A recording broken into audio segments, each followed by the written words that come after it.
بسم اللہ الرحمن الرحیم حامدا ومصلیا اما بعد اعوذ باللہ من الشیطان الرجیم بسم اللہ الرحمن الرحیم الف لام میم ذالک الکتاب لا ریب فیہ ھدی للمتقین صدق اللہ العظیم قال النبی صلی اللہ علیہ وسلم تسحروا فإن فی السحور برکہ او کما قال صلی اللہ علیہ وسلم۔ بات کیا تھی کہ نہ قیصر و کسریٰ سے دبے چند وہ لوگ کہ اونٹوں کے چرانے والے، جن کو کافور پہ ہوتا تھا نمک کا دھوکہ، بن گئے دنیا کی تقدیر بدلنے والے۔ محترم سامعین کرام، حاضرین مسجد، رب العزت والجلال کا کرم اور اس کا فضل ہے کہ خالق کائنات نے ہم سب کو ایمان والا بنایا اور ایمان کی نسبت سے مسجد میں آنے والا بنایا۔ امام الاولین والآخرین جناب محمد رسول اللہ صلی اللہ علیہ وسلم پر جس قرآن مجید کا نزول ہوا ہے، اس قرآن مجید کی سب سے پہلی آیت الف لام میم ذالک الکتاب لا ریب فیہ کہ یہ کتاب ہے، اس میں کوئی شک نہیں ہے، ھدی للمتقین، اور یہ کتاب متقیوں کے لیے ہدایت کا ذریعہ ہے۔ پتہ یہ چلا یہ کتاب انہی لوگوں کو ہدایت دے گی جن کے دل کے اندر اللہ تبارک و تعالیٰ کا خوف ہے۔ کہ متقی کہتے ہیں جس کے دل میں اللہ تبارک و تعالیٰ کا خوف ہو، جو اللہ تبارک و تعالیٰ کا پاس و لحاظ رکھتا ہو، ہر موقع پر ہر جگہ یہ سوچتا ہو کہ یہاں پر حکم الہی کیا ہے، کہیں متقی اسی کو کہتے ہیں، اور یہ کتاب اسی کے لیے ہدایت کا ذریعہ ہے۔ ورنہ فاروق اعظم کا وہ جملہ جو سنا تھا انہوں نے امام الاولین والآخرین سے، آپ نے ارشاد فرمایا تھا ان ھذا الکتاب یقوام ویضع بہ آخرین، کہ اس کتاب کے ذریعے سے اللہ تبارک و تعالیٰ نے بہتوں کو ہدایت دی اور اسی کتاب کے ذریعے سے اللہ تبارک و تعالیٰ نے بہتوں کو گمراہ کر دیا۔ کتاب ایک ہی ہے، قرآن مجید ہے، اسی کے ذریعے سے اللہ ہدایت دیتا ہے اور اسی کے ذریعے سے اللہ تبارک و تعالیٰ برباد کر دیتا ہے۔ کہ مقصد اگر یہ ہے کہ اللہ تبارک و تعالیٰ کی خامیاں سمجھیں، جیسے کہ اس دور میں چل رہا ہے کہ قرآن مجید میں یہ ہے اور یہ نہیں ہونا چاہیے، کہیں اگر مقصد یہ ہے تو انسان ناکام ہو جائے گا، انسان ایمان سے ہاتھ دھو بیٹھے گا۔ اور اگر مقصد یہ ہے کہ ہمیں صحیح راستہ پتہ چل جائے، جس راستے پر چل کر کے ہم سرکار دو عالم، فخر کائنات، تاجدار مدینہ، ساقی کوثر، فاتح اعظم جناب محمد رسول اللہ صلی اللہ علیہ وسلم تک پہنچ سکیں، خلاف پیمبر کسے را گزید کہ ہرگز بمنزل نخواہد رسید، کہ اگر امام الاولین والآخرین کے راستے سے انسان ہٹے گا منزل پر پہنچ نہ سکے گا۔ کہیں اگر مقصد یہ ہے کہ اللہ تبارک و تعالیٰ کے آخری نبی کو پانا ہے تو کامیابی اور ہدایت ملے گی۔ اگر مقصد کچھ اور ہے، جس کو اپنی زبان میں اور لکھنؤ کی زبان میں کہیں بقرادی جھاڑنا ہے یا پھر بقیتی کرنا ہے، تو انسان کامیاب نہیں ہو سکتا۔ ایک شخص نے قرآن مجید کا مطالعہ شروع کیا کہ قرآن مجید کو سمجھے، اس کے دل میں ایمان نہیں تھا۔ قرآن مجید جب شروع کیا اس نے سب سے پہلے یہی آیت ملی ذالک الکتاب لا ریب فیہ، اس میں شک کی گنجائش نہیں ہے، اور یہ کتاب ہدایت انہی کو دے گی جن کے اندر اللہ تبارک و تعالیٰ کا خوف ہے، وہ ڈر رہے ہیں اللہ تبارک و تعالیٰ سے، کیونکہ ہماری کوئی اوقات نہیں، کوئی بساط نہیں۔ اللہ تبارک و تعالیٰ لمحے میں چاہے انسان کہاں سے کہاں پہنچ سکتا ہے۔ انسان ابھی روزے سے ہے، پتہ نہیں یہاں سے مسجد سے نکلنا نصیب ہو یا نہ ہو، یا لوگ لے کر کے جائیں اور کہے بھائی ان کا انا للہ و انا الیہ راجعون ہو گیا ہے۔ جب اس نے یہ آیت پڑھی، قرآن پڑھتا چلا گیا، پھر اس میں ایک آیت آئی فلا یتدبرون القرآن، کیا قرآن میں غور فکر نہیں کرتے؟ وَلَوْ كَانَ مِنْ عِنْدِ غَيْرِ اللَّهِ لَوَجَدُوا فِيهِ اخْتِلَافًا كَثِيرًا، اگر یہ کسی اور ذات کی طرف سے ہوتا اس میں بہت اختلاف ہوتا، بے پناہ انتشار ہوتا۔ اس نے جب یہ آیت پڑھی پھر آگے چلا، پورا قرآن پڑھتے پڑھتے جب اس آیت پر پہنچا فَإِذَا قُرِئَ الْقُرْآنُ فَاسْتَمِعُوا لَهُ وَأَنصِتُوا لَعَلَّكُمْ تُرْحَمُونَ، جب قرآن تمہارے سامنے پڑھا جائے تو تمہاری ذمہ داری ہے خاموش ہو جانا اور غور سے اس کو سننا، اور امید یہی ہے کہ اگر یہ کام آپ نے کیا تو آپ پر اللہ تبارک و تعالیٰ کی طرف سے رحم کیا جائے گا۔ پھر وہ آگے پڑھتا چلا گیا اور پھر اس آیت پر پہنچا فَإِذَا قَرَأْتَ الْقُرْآنَ فَاسْتَعِذْ بِاللَّهِ مِنَ الشَّيْطَانِ الرَّجِيمِ، جب آپ قرآن مجید کی تلاوت شروع کر دیجئے تو سب سے پہلے اللہ تبارک و تعالیٰ کی پناہ میں آ جائیے اور کہیے اعوذ باللہ، اے اللہ میں آپ کی پناہ میں آتا ہوں، من الشیطان الرجیم، شیطان مردود سے۔ وہ اس نتیجے پر پہنچا جو قرآن خود یہ دعویٰ کر رہا ہو، کیا غور نہیں کرتے قرآن میں؟ اور جو قرآن یہ خود یہ کہہ رہا ہو اگر یہ کسی اور ذات کی طرف سے ہوتا اس میں بے پناہ اختلاف ہوتا۔ وہ قرآن جو یہ کہہ رہا ہو جیسی اس قرآن مجید کی ابتدا کی جائے، یعنی قرآن مجید کو پڑھنے کی شروعات کی جائے، سب سے پہلے اللہ کی پناہ میں آ جانا، اگر اللہ کی پناہ میں نہ آئے تو برباد ہو جاؤ گے۔ تو آخر میں اس نے نتیجہ یہ نکالا یہ قرآن واقعی ہدایت کی کتاب ہے، کیونکہ جو قرآن خود دعویٰ کر رہا ہو، آدمی ایک کپڑا بنائے ٹیلر اور لوگوں کو دے کہیں عیب نکال کے بتائیے، تو آدمی تو پہلے اس دردی کی شکل دیکھے گا، ٹیلر کی شکل دیکھے گا، مطلب آپ دعویٰ کر رہے ہیں، یا پھر آپ پاگل ہیں جو آپ نے دعویٰ کر دیا ہے، یا پھر واقعی اس میں کوئی نقص نہیں ہے۔ لیکن حقیقت یہ ہے انسان کی بنائی ہوئی چیزوں میں نقص ہوتا ضرور ہے، اور اللہ تبارک و تعالیٰ کی بنائی ہوئی چیزوں میں نقص ہو ہی نہیں سکتا۔ کتنے انسان اللہ تبارک و تعالیٰ نے بنائے، اتنے یہاں پر بیٹھے ہیں، آدمی ایک دوسرے کی شکل دیکھ لے، شکل مل ہی نہیں رہی ہے، سب الگ الگ۔ ایک معاملہ کیا ہے؟ یہ اللہ تبارک و تعالیٰ کی کاریگری ہے، اللہ تبارک و تعالیٰ نے ان کو بنایا ہے، ہم سب اللہ تبارک و تعالیٰ کی پیداوار ہیں، اللہ نے ہمیں اپنے ہاتھ سے بنایا ہے، اور یہی کہا تھا کن فیکون، ہو جائیے، ہم ہو گئے۔ تو پتہ یہ چلا قرآن مجید ہدایت کی کتاب ہے، مقصد صرف اتنا ہونا چاہیے کہ اللہ تبارک و تعالیٰ نے فرمایا کہ اگر مقصد یہ ہے کہ اس میں ہدایت ملے گی تب تو ہدایت ملے گی، اگر یہ ارادہ ہے کہ اس میں خامیاں نکالی جائیں تو انسان برباد ہو جائے گا۔ لیکن رمضان المبارک میں قرآن مجید کا نزول ہوا، اللہ تبارک و تعالیٰ نے ارشاد فرمایا شہر رمضان الذی انزل فیہ القرآن، یہ رمضان المبارک کا جو مہینہ ہے یہ وہ مہینہ ہے جس میں قرآن مجید کا نزول ہوا ہے۔ قرآن مجید کی وجہ سے رمضان المبارک کو فضیلت ملی ہے، ورنہ رمضان المبارک کی یہ اوقات نہیں تھی، اور بھی دوسرے مہینے ہیں، لیکن اللہ تبارک و تعالیٰ نے صاف اعلان کر دیا رمضان کا جو مہینہ ہے اس میں اللہ تبارک و تعالیٰ نے قرآن مجید کو نازل کیا ہے، اور اسی وجہ سے اس کا مقام اور مرتبہ بڑھا ہے، اور آخری عشرے میں بڑھا ہے، اور آخری عشرے میں بھی وہ رات جو لیلۃ القدر ہے، کہیں پورے رمضان المبارک کا جو کریم ہے وہ لیلۃ القدر ہے، جس کو ہم لوگ شب قدر کہتے ہیں۔ پہلا عشرہ چل رہا ہے، انسان کے اندر وہ طاقت آ جائے کہ انسان لیلۃ القدر پا سکے، دوسرا عشرہ شروع ہو چکا ہے مغفرت کا، اس میں انسان اپنے گناہوں کو معاف فرما کر کے تیسرے عشرے کے لیے تیار اپنے آپ کو کر لے، تاکہ قرآن مجید کی جو برکتیں ہیں وہ ہم تک آ جائیں، اس سے ہم لوگ فائدہ اٹھا لیں۔ لیکن یہ پوچھئے کسی سے، یہ بتائیے رمضان المبارک کا مہینہ چل رہا ہے، کتنے قرآن مکمل کر لیے آپ نے؟ 10 دن ہو گئے ہیں الحمدللہ۔ قرآن مجید کی وجہ سے رمضان المبارک کو فضیلت ملی، اور وہی ہم چھوڑ دیں تو انسان برباد نہیں تو کامیاب ہو سکتا ہے۔ اور یہیں پر بس نہیں، جس کے سینے میں قرآن مجید ہے اور ہم اس کی عزت نہ کریں تو بھی ہم کامیاب ہو سکتے ہیں۔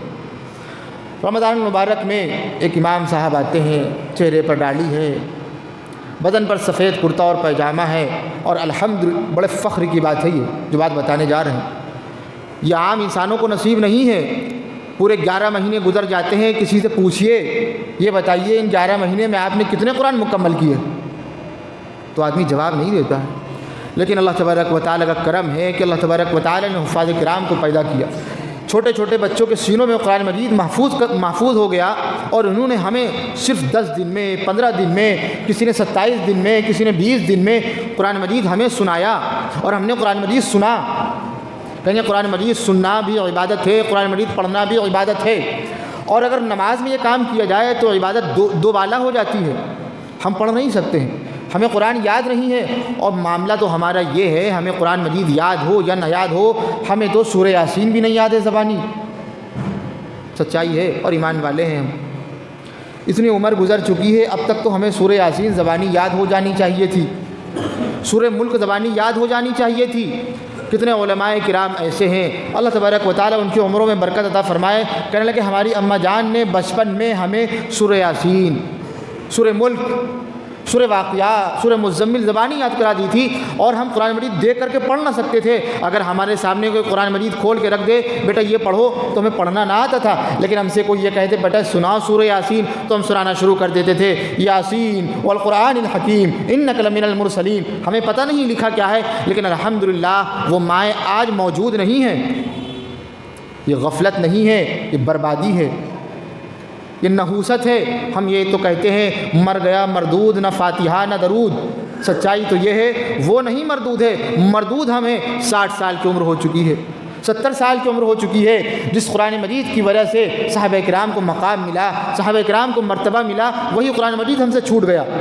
سب سے پہلے اٹھتے وقت سب سے پہلے ہم موبائل چیک کرتے ہیں، دیکھیں کسی کا میسج تو نہیں آیا، نماز فجر کی توفیق نصیب نہیں ہوتی ہے، یہ افسوس ہے۔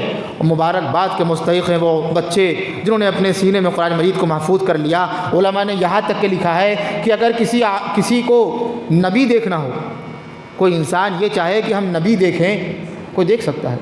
ہم چاہیں موسیٰ علیہ الصلوۃ والسلام کو دیکھ لیں، ہم یہ چاہیں عیسیٰ علیہ الصلوۃ والسلام کو دیکھ لیں، ہم یہ چاہیں نبی کریم صلی اللہ علیہ وسلم کو دیکھ لیں، نہیں دیکھ سکتے۔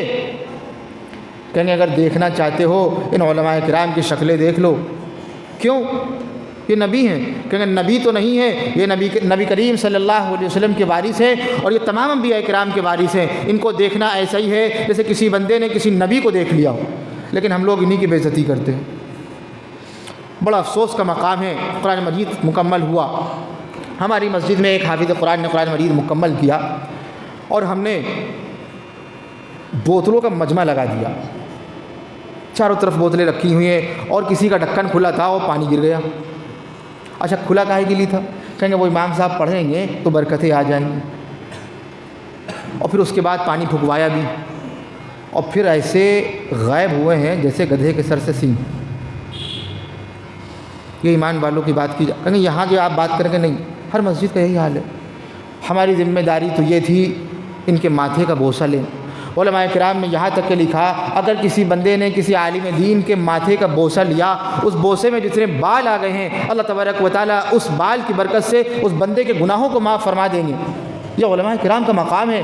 یہیں پر بس نہیں، امام الاولین والآخرین سے پوچھئے، آپ فرمانے لگے العلماء ورثۃ الانبیاء، یہ علماء کرام انبیاء کرام کے وارث ہیں، ایک نبی نہیں، تمام انبیاء کرام کے وارث۔ کسی انسان کا انتقال ہو جائے اور وہ اپنی جائیداد چھوڑ بیٹھے تو لوگ اس سے دوستی کرنے لگتے ہیں، ہو سکتا ہے چائے پلا دے، ہو سکتا ہے کبھی مصیبت پڑے گی تو پیسہ دے دے گا۔ یہ دنیا کا حال ہے۔ امام الاولین والآخرین کے الفاظ پر ہمیں یقین نہیں ہے، یہ افسوس نہیں تو اور کیا ہے، غافل ابھی ہے، وقت فرصت توبہ نہ دیر کر، وہ بھی گرا نہیں جو گرا پھر سنبھل گیا۔ آپ فرمانے لگے العلماء ورثۃ الانبیاء، علماء کرام انبیاء کرام کے وارث ہیں۔ وَإِنَّ الْأَنْبِيَاءَ لَمْ يُوَرِّثُوا دِينَارًا وَلَا دِرْهَمًا، اور انبیاء کرام دینار و درہم کے اور پیسوں کے کوڑیوں کے وارث نہیں ہوتے ہیں، یہ علم کے وارث ہوتے ہیں۔ یہ تمام علماء کرام انبیاء کرام کے وارث ہیں۔ ہم اتنا نہیں کر سکتے، کم سے کم قرآن مجید مکمل ہوا، مصافحہ ہم نے کیا، ہم نے یہ بھی کہا یہ ہمارا چھوٹا بھیا ہے، چھوٹی بیٹیا ہے، بڑی پریشان نہیں تھی، آپ پھونک دیجئے اس کو، اس حافظ قرآن نے اس پر پھونک دیا۔ ہم نے یہ بھی کہا ہم پریشان نہیں تھے، ہمارے سر پر ہاتھ رکھ دیجئے، ہمارے سینے پر پھونک دیجئے، کہ وہ پھر جو ہے غائب ہو گئے، پچھواڑا دکھا دیا، غائب ہو گئے۔ ہماری ذمہ داری تو یہ تھی ان سے مصافحہ کریں۔ بڑے افسوس کے ساتھ یہ بات کہی جا رہی ہے، کہیں گے آپ کہیں کیوں رہے ہیں، آپ کو نہیں ملا اسی لیے نا۔ کہیں گے وہ پوچھئے ان لوگوں سے جنہوں نے علماء کرام پر خرچ کیا ہے، وہ برباد نہیں ہوئے کبھی، اور اگر کسی عالم نے کسی کو کچھ بھی دے دیا ہے وہ برباد ہو نہیں سکتا۔ ایک صاحب ملے، کہنے لگے ہمارا امین آباد میں کاروبار ہے اور چکن کا کاروبار ہے، کپڑوں کا کاروبار، اور ایک زمانے پہلے قاری صدیق صاحب سے میری ملاقات ہوئی تھی، انہوں نے 5 روپے ہمیں دیے تھے، بس کوئی ہمیں دے کے دکھائے، ہم کہیں کیا دے رہے ہو، شرم نہیں آتی؟ کہیں گے وہ 5 روپے آج بھی ہمارے پاس محفوظ ہیں اور اس کی برکت ہم نے اپنی دکانوں میں دیکھی ہے۔ اللہ اکبر! یہ ہوائی جملے نہیں ہیں، یہ سچائی ہے۔ ہم اتنا نہیں کر سکتے۔ کسی سے پوچھے یہ بتائیے آپ کے خاندان میں کتنے حافظ ہیں؟ نہیں، کہیں خاندان پورا چھان ڈالیے، کہیں گے حافظ نہیں ملتا ہے، یہ حافظ ہمارے پاس آیا ہے، ہماری ذمہ داری یہ تھی ہم مصافحہ کریں اور نذرانہ پیش کریں۔ کہیں گے 100 روپے دے دیں، کہیں گے یہ سب ہمیں نہیں پتہ کتنے دینا ہے کتنے نہیں دینا ہے، کہیں گے اتنے دیجئے جتنا ہم یہ چاہتے ہیں جتنی جلدی ہم جنت پہنچ سکیں، جتنے زیادہ ہمارے گناہ ہیں یا پھر جتنے زیادہ ہم نیکیاں چاہتے ہیں اتنے زیادہ ہم پیسے دیں۔ کیوں دیں؟ امام صاحب کہیں اچھا ہم نے انہیں دیا ہے اور ان پر اچھی والی پھونک مارو 2 کلومیٹر والی، کہیں گے ہم ان کو صرف اس وجہ سے دے رہے ہیں کہ اللہ تبارک و تعالیٰ راضی ہو جائے، اور اللہ اگر راضی ہو گیا تو ہمارا بیڑا پار ہو جائے گا۔ اچھا پھر اور کچھ لوگ ایسے بھی ہیں جب وہ دیتے ہیں تو کیا کہتے ہیں، ارے بیچارے غریب لوگ ہوتے ہیں دے دو۔ ہاں یہی غریب ہیں اور دنیا میں کوئی غریب نہیں ہے۔ غریب کہنا یہ سب سے بڑی گالی ہے اور اس سے بڑی گالی کوئی نہیں ہو سکتی۔ کچھ نہیں تھا سرکار دو عالم فخر کائنات تاجدار مدینہ جناب محمد رسول اللہ صلی اللہ علیہ وسلم کے پاس سلام اس پر کہ جس کے گھر میں چاندی تھی نہ سونا تھا، سلام اس پر کہ ٹوٹا بوریا جس کا بچھونا تھا۔ امام الاولین والآخرین فرمانے لگے اللہ تبارک و تعالیٰ نے مجھ سے کہا لیجعل لی بطحاء مکۃ ذہبا، اگر چاہو تو تمہارے لیے بطحا کی جو وادی ہے اس کو تمہارے لیے سونا بنا دیں۔ کہیں گے مجھے یہ نہیں چاہیے، میں تو یہ چاہتا ہوں کہ میں ایک دن بھوکا رہوں اور ایک دن میرا پیٹ بھرے۔ جس دن بھوکا رہوں گا اس دن آپ کو یاد کروں گا، اور جس دن پیٹ بھرا رہے گا اس دن اللہ تبارک و تعالیٰ آپ کا شکر ادا کریں گے۔ یہی عثمان غنی رضی اللہ تعالیٰ امام الاولین والآخرین کے پاس کھجور کا ٹکڑا لے کر کے آئے، کہیں گے تناول فرما لیجئے۔ اتنے میں ایک غریب آیا، اس نے کہا اللہ تبارک و تعالیٰ اس پر رحم کرے جو میری حاجت پوری کرے۔ امام الاولین والآخرین نے وہ ٹوکرا اس کو دے دیا۔ عثمان غنی پھر واپس اسی غریب کے پاس آئے، مانگنے والے کے پاس آئے، سائل کے پاس آئے، کہیں گے یہ بتاؤ اس کی ہم سے خریدو گے، یہ ہمارے ہاتھ بیچو گے؟ کہیں گے کیوں نہیں بیچیں گے؟ کہیں گے بیچ دیا۔ پھر وہ ٹوکرا امام الاولین والآخرین کی خدمت میں لے کر کے آگے۔ یہ واقعہ لکھا ہے علامہ کبیر رحمۃ اللہ علیہ نے تفسیر کبیر میں، کہیں 3-4 مرتبہ یہ کام کیا امام الاولین والآخرین نے۔ آخر میں یہ کہا یہ بتاؤ مانگنے آئے ہو تجارت کرنے آئے؟ قرآن مجید نازل ہو گیا، اللہ خفا ہو گیا، کہیں گے آپ ڈانٹ رہے ہیں فقیر کو؟ کہیں گے ایسے امام الاولین والآخرین کے پاس کچھ نہیں تھا، کوئی کہہ کے دکھائے وہ غریب تھے، اور کوئی کہہ کے دکھائے کہ عثمان غنی نے اس طرح سے دیا تھا، ان کے پاس کچھ نہیں ہے۔ کہیں گے ایمان برباد ہو جائے گا؟ کہیں گے ایسی برباد ہو جائے گا؟ کہیں گے سوچ کے کبھی دیکھو کہ کسی ایمان والے کو آپ نے غریب کہہ دیا، کسی وارث انبیاء کو کوئی غریب کہہ کے دکھائے، امام الاولین والآخرین کو غریب کہہ کر کے دکھائے۔ کہیں گے یہی ہوتا ہے، کیا کہنے لگے؟ کہیں گے کتنی ایسی باتیں ہمارے یہاں رائج ہیں جو ہمیں پتہ نہیں ہے۔ ان میں سے ایک بات یہ، قرآن مجید کا نزول اس مہینے میں ہوا، بڑا مبارک مہینہ، لیکن ہم نے اسی مہینے میں قرآن مجید کی بے حرمتی کی۔ کہیں گے سن لیجئے، جہاں 5 پارے ہو رہے تھے وہاں تراویح سنیے، کتنے لوگوں نے سنی۔ امام صاحب خود بھی گناہ گار ہو رہے ہیں، اور جو پیچھے بیٹھے ہیں ان کی نماز بھی نہیں ہو رہی، ایسے بھاگ رہے ہیں ایسا لگ رہا ہے انہیں پیشاب لگ رہا ہے، جلدی سے رکعت مکمل کرو پیشاب کرنے جائیں، کچھ سمجھ میں نہیں آ رہا ہے۔ سوچئے ذرا قرآن مجید کی توہین ہے یا نہیں ہے، وہ بھی رمضان المبارک میں، وہ بھی نماز کی حالت میں، اور پھر یہ شکوہ ہم کرتے ہیں میاں رحمتیں نہیں آ رہی ہیں، بڑے پریشان ہیں۔ اور شادی کے وقت ہم کیا کام کرتے ہیں، بیماری کے وقت کیا کام کرتے ہیں، کرنے لگے اگر کوئی شخص بیمار ہو جائے کہیں گے ڈاکٹر کے پاس لے جایا جاتا ہے، کہیں گے ہم ڈاکٹر کے پاس نہیں لے جائیں گے، کہیں گے پھر کیا کریں گے؟ کہیں گے ایک بندے کو لے کر کے آئیں گے اور کہیں گے دیکھیے قرآن مجید اٹھا کر کے لائیے اور اس کو قرآن مجید کی ہوا دیجئے۔ یہ لکھنؤ شہر میں ہو رہا ہے، یہ ایمان والے کر رہے ہیں، ایمان والیاں کر رہی ہیں۔ کہیں گے اس سے کیا ہوگا؟ کہیں گے اگر بندہ بیمار ہو جائے اسے قرآن مجید کی ہوا دیجئے، اس سے وہ شفا یاب ہو جائے گا، اس کی بیماری دور ہو جائے گی۔ کہیں گے ٹھیک ہے، اگر اس سے بیماریاں دور ہوتی ہیں، جب میرے گھر میں لائٹ چلی جائے گی، پنکھا بند ہو جائے گا، گرمی لگنے لگے گی، جو بکسا میرے گھر میں قرآن مجید کا رکھا ہے، سپارے رکھے ہوئے ہیں، اس کو ہم اٹھائیں گے اور جھلنے لگیں گے، کہیں گے اس سے ہوا آ رہی ہے۔ آدمی کہے گا پاگل ہو گئے ہو کیا، چھڑی ہو گئے ہو؟ یہ قرآن مجید کی توہین ہے، یہ قرآن مجید کی بے برکتی ہے، یہ اللہ تبارک و تعالیٰ کو ناراض کرنا ہے۔ کہیں گے یہاں پر بھی ہوا آ رہی ہے، وہاں پر بھی ہوا آ رہی ہے، جب یہاں پر توہین ہے تو وہاں پر بھی توہین ہوگی، اور جب توہین ہوتی ہے قرآن مجید کی، انسان کے دل سے ایمان نکل جاتا ہے، اور جب ایمان نکل جاتا ہے، اگر اس کی شادی ہو چکی ہو، نکاح ٹوٹ جاتا ہے، اور جب نکاح ٹوٹ جاتا ہے اور اس کے بعد اگر بچے ہو رہے ہوں تو کون سے ہوتے ہیں بتانے کی ضرورت نہیں ہے۔ اور یہیں پر بس نہیں، اگر انسان مر جائے اسی بے ایمانی کے عالم میں تو یہ فتویٰ دیا جاتا ہے، کہیں گے مفتی فتویٰ دیتا ہے، مفتی کیا جانے، یہ تو میرا دل جانتا ہے ایمان والے کا، اس نے قرآن مجید کو جھلا تھا، اس کے دل سے ایمان نکل گیا تھا، اب یہ ایمان والا نہیں مرا ہے، اب اس کی نماز جنازہ نہیں پڑھی جائے گی۔ یہ ہمارے گھر میں ہو رہا۔ امام الاولین والآخرین نے یہی بات فرمائی تھی۔ اسی قرآن مجید کی وجہ سے اللہ تبارک و تعالیٰ نے بہتوں کو عزت دی ہے، اور اسی قرآن مجید کی وجہ سے اللہ تبارک و تعالیٰ نے کتنوں کو ناراض، کتنوں کو برباد کیا ہے اور ناکام کیا ہے۔ ایک صاحب کا انتقال ہو گیا، ایک بچے کا ہمارے خاندان میں، 2 مہینے کا تھا، ابھی چند دن پہلے اسی ہفتے میں۔ کچھ باتیں ایسی ہیں جو ہم کہہ دیتے ہیں، ایمان والے ہیں، ہمیں پتہ نہیں ہوتا ہے، ہم کہہ دیتے ہیں، سوچتے ہیں بڑی اچھی بات کہی، کہیں غور کیجئے تو ایمان دل سے نکل چکا ہوتا ہے۔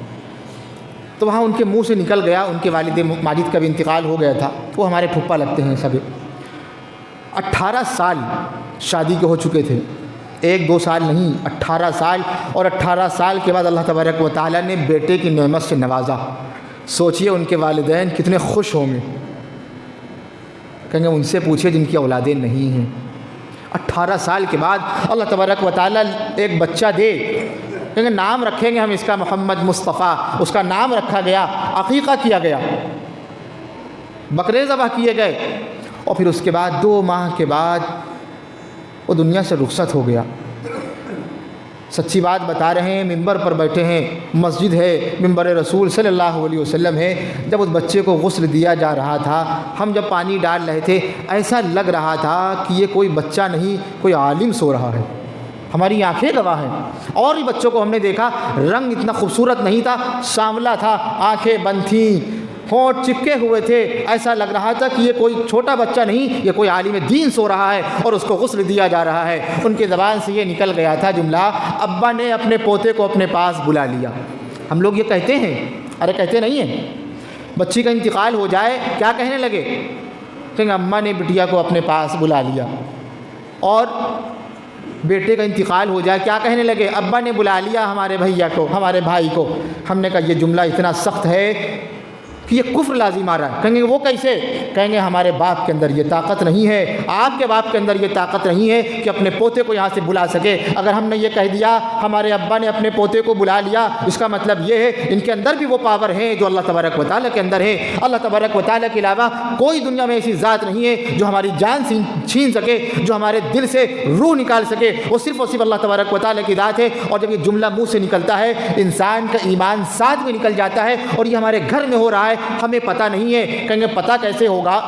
ہمیں بتایا ہی نہیں گیا۔ اور جہاں پر یہ باتیں ہوتی ہیں وہاں پر ہمیں الجھن ہونے لگتی ہے۔ کہیں گے وقت نکلا جا رہا ہے، امام صاحب نے بہت دیر لگا دی۔ کہیں گے دیر وہی لوگ کہتے ہیں جو سب سے آخر میں آتے ہیں۔ اچھا یہ سچی بات ہے، اس مسجد میں تو ایسی بات نہیں ہے۔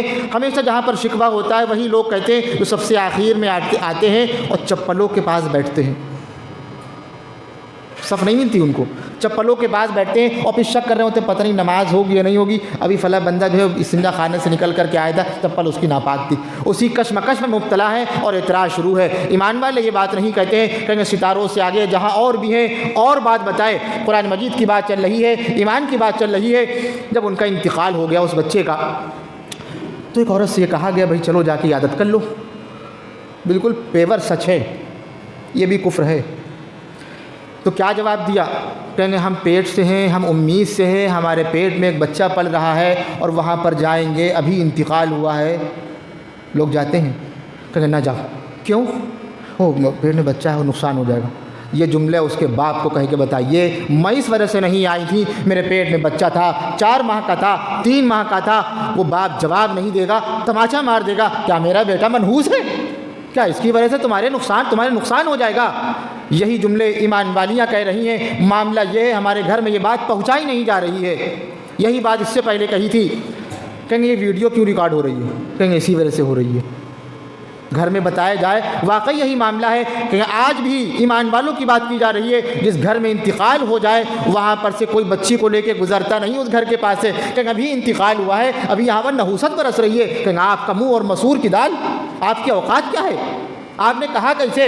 یہ ہندوانہ رسم ہے، جب وہاں کسی کا انتقال ہوتا ہے تو لوگ یہ کہتے ہیں اس کی روح آ رہی ہے اور تڑپ رہی ہے اور بے چین ہے اور تسلی نہیں ملی اور اس کا مرڈر کیا گیا ہے اور یہ ہوا اور وہ ہوا۔ کہ ایمان والوں کے یہ نہیں ہوتا ہے۔ امام الاولین والآخرین، سید المرسلین، تاجدار مدینہ جناب محمد رسول اللہ صلی اللہ علیہ وسلم نے یہاں تک کہ فرمایا کہ اگر آدمی دور ہے گھر سے اور کسی کا انتقال ہو گیا تو فون سے تعزیت کر سکتا ہے، اور جیسے ہی 3 دن کے اندر اگر وہ آ جاتا ہے پھر اس کے گھر کے جائے اور اس کی تعزیت کرے۔ مجھے بڑا افسوس ہوا آپ کے بچے کا انتقال ہو گیا، مجھے بڑا افسوس ہوا آپ کی والدہ ماجدہ کا انتقال ہو گیا، مجھے بڑا افسوس ہوا اب وہ ہاتھ آپ کے سر پر نہیں، اب وہ ہاتھ آپ کے سر پر نہیں رہا جس کی وجہ سے آپ کے اندر برکتیں آیا کرتی تھی، آپ ہر برائی سے محفوظ رہتے تھے، اب کون دعا دے گا آپ کو؟ وہ ماں نہیں رہی، وہ باپ نہ رہا۔ کہیں گے 3 دن کے اندر اگر آدمی آ رہا ہے تعزیت کرے۔ اگر معاملہ یہی ہوتا تو سرکار دو جہاں جناب محمد رسول اللہ صلی اللہ علیہ وسلم منع کر دیتے، دیکھو نہ جانا، اگر پیٹ میں بچہ ہے امید سے ہو تو نہ جانا، تمہارے اندر نقصان ہو جائے گا۔ کوئی آدمی کہہ کے دکھائے ایمان برباد نہیں ہوگا تو اور کیا ہوگا؟ یہ ایمان والوں کے گھر میں ہو رہا ہے اور ہمیں شعور نہیں ہے۔ مسلمانوں، نبی کے غلاموں، صحابہ کرام کے جانثاروں، مقصد صرف اتنا یہ ہے کہ ہمارے اندر دین آ جائے، ہم صحابہ کرام کو سمجھ سکیں، امام الاولین والآخرین کی تعلیمات کو سمجھ سکیں۔ اگر آج وقت نہیں دیا گیا تو کل مر جائیں گے۔ ہمارے بچے قبر پر بھی نہیں آئیں گے، اور کتنے مبارکباد کے مستحق ہیں وہ جب وہ والدین مرتے ہیں، ایک بچہ حافظ ہے، دوسرا عالم ہے، تیسرا قاری ہے، قبر کے چاروں طرف بچے بیٹھے ہیں اور قرآن مجید کی تلاوت ہو رہی ہے، ہمارے پاس ایسا سفارشی نہیں ہے جو ہم اللہ تبارک و تعالیٰ کے دربار میں پیش کر سکے، اللہ اس بچے کو ہم نے حافظ قرآن بنایا تھا، آپ نے یہ بات کہی تھی، امام الاولین والآخرین نے یہ بات کہی تھی، اگر جہنم تمہارے خاندان میں سے 10 لوگوں پر واجب ہوگی تو یہی بچہ تمہاری سفارش کرے گا۔ ہم اپنے بچے کو آج تک حافظ قرآن نہ بنا سکے، اور توہین پر توہین، کتنے لوگ ایسے ہیں جو حفاظ قرآن کی توہین بھی کرتے ہیں، لعن طعن کرتے ہیں۔ ہم یہ نہیں کہتے، ہم نے آج تک یہ نہیں کہا کہ آپ لوگ یہ کر رہے ہیں، آپ نے ہمیشہ غور کیا ہوگا، ہم اس جملے پر یہ کہتے ہیں ہماری یہ برائیاں ہیں، اور ہم جب یہ سنتے ہیں کوئی عالم یہ کہتا ہے تمہارے ساتھ یہ ہوگا، میرا خون کھول جاتا ہے۔ تمہاری اوقات کیا ہے جو سامنے بیٹھنے والوں کو تم یہ کہہ رہے ہو؟ یہ سلیقہ ہے، یہ آداب ہیں، جب بھی بات کی جائے اپنے آپ کو مخاطب کیا جائے۔ ہمارے اندر واقعی سلیقہ نہ رہا علماء کرام کا ادب کرنے کا، ہمارے اندر واقعی سلیقہ نہ رہا کہ حفاظ کرام کا کیا ادب کیا جائے۔ یہی آخر میں یہی بات کہیں گے، کوئی سلیقہ ہے عاجزی کا، نہ بندگی میری بندگی ہے، یہ سب تمہارا کرم ہے آقا کی بات اب تک بنی ہوئی ہے۔ کسی کا احسان کیوں اٹھائے، کسی کے آگے ہاتھ کیوں پھیلائے؟ تم ہی سے مانگیں گے، تم ہی دو گے، تمہارے ہی در سے لو لگی ہے۔ وآخر دعوانا الحمدللہ رب العالمین۔ سنت پڑھ لیجیے۔